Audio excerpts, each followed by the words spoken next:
सेबाजों खुंजानाय 2022 मायथाइनि मेट्रिक आनजादाव बर' बिजोंजों फरायनानै सेथि थाखोआव उथ्रिसार जानाय फरायसाफोरखौ बरायदों।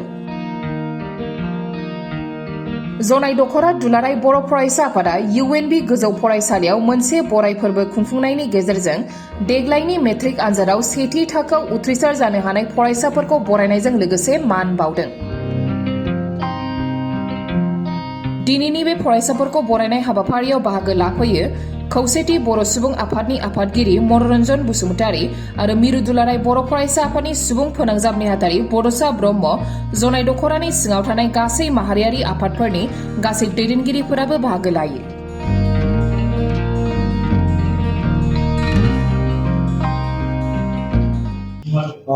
दिनै जनाय दख'रा दुलाराय बर' फरायसा आफादा मोनसेल' जोंनाव नायलाव जलाव मोनसेल' हाइ स्कुल दं, जाय स्कुलानो जाहैबाय बड'फा उपेन्द्रनाथ ब्रह्मनि मुङाव UNB गोजौ फरायसालि होननानै जों मिथियो।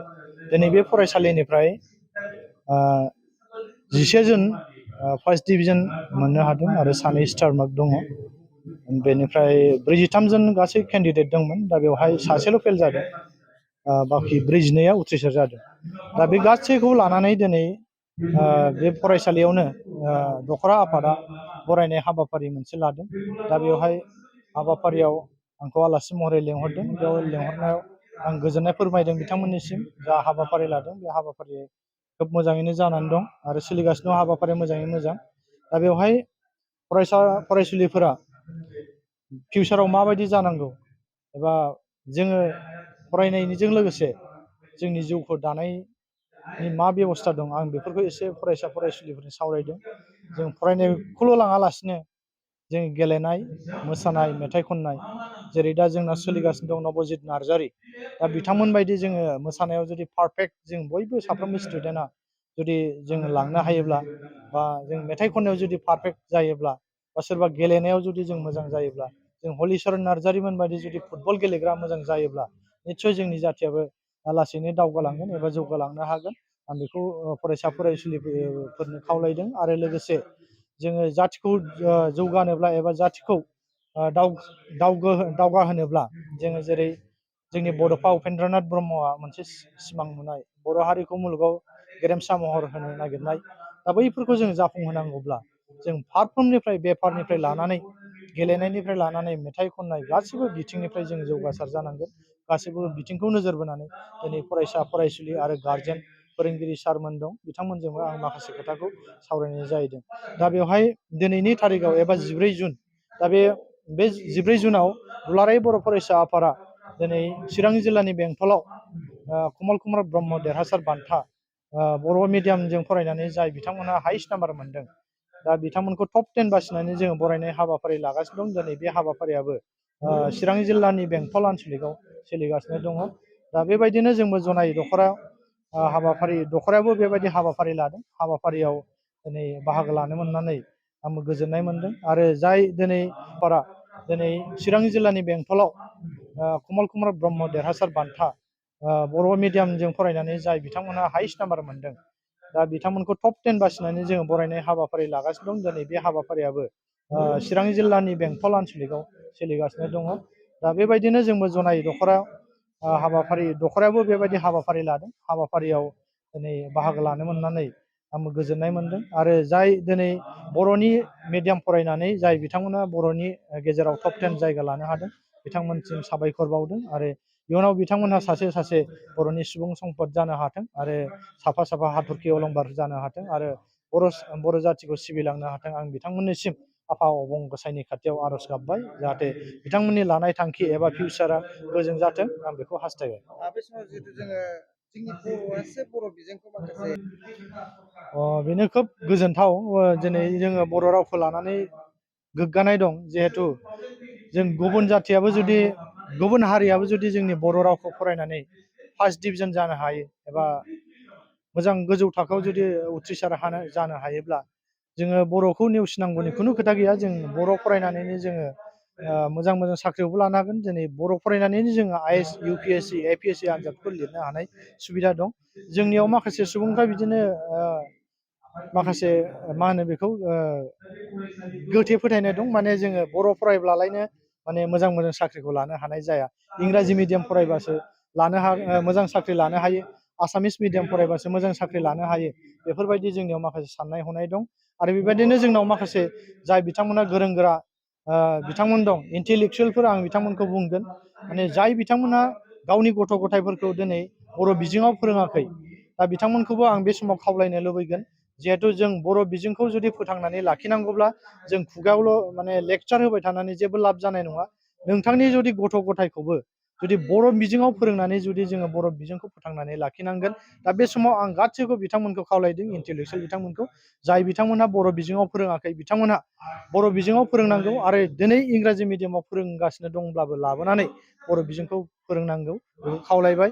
नङाब्ला माने जोंनि बर' बिजोङाव गुबुन जाथिया फरायनानै माने मोजां जुदि उथ्रिसार जानो हायोब्ला जुदि जोंनि बर' गथ'फ्रा मानो हाया? हायैनि खुनु खारन गैया, हागोन।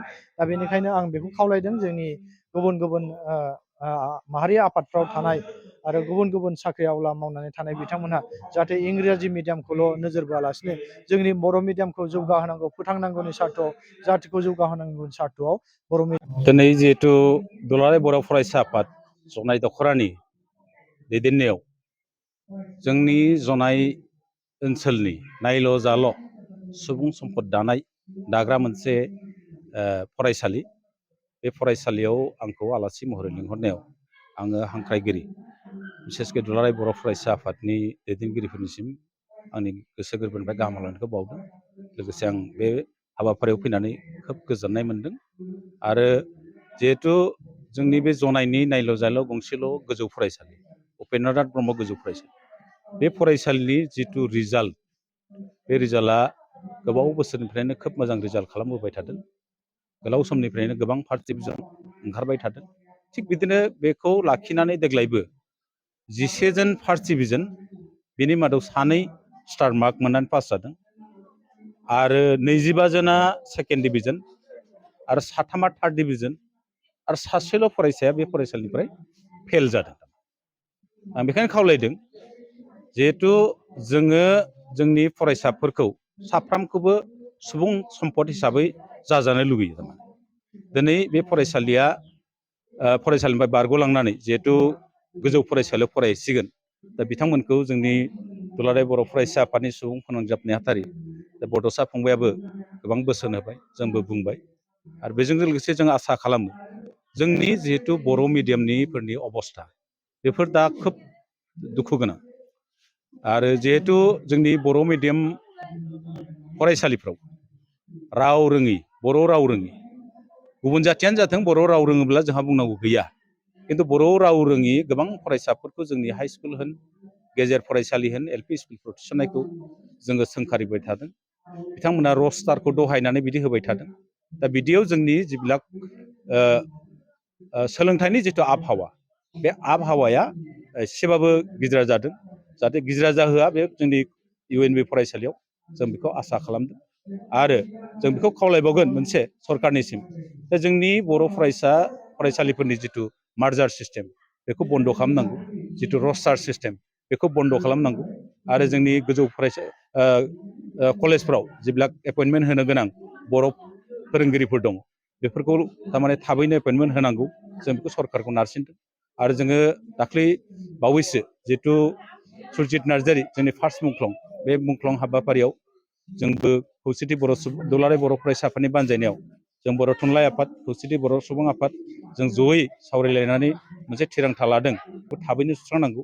आरो जिहेतु जोंनो मोनसे सेपारेट डाइरेक्टर होदों, बे नामावल' जादों, दिनै नामावल' जादों बे डाइरेक्टरा, खिन्थु बेखौ दिनैसिम फुल फ्लेजेड हिसाबै गभर्नमेन्टआ मावनो हायाखै। बे डिपार्टमेन्टनि आन्दाराव दिनै गंसेबो टेबोल गैया। बबे स्कुला बे डिपार्टमेन्टनि आन्दाराव थागोन, जोंनि सेपारेट डाइरेक्टरनि आन्दाराव थागोन, बेयाव जेबो दाबो थिग थाक खालामनो हायाखै गभर्नमेन्टआ, सरकारा दाबो थिग थाक खालामनो हायाखै।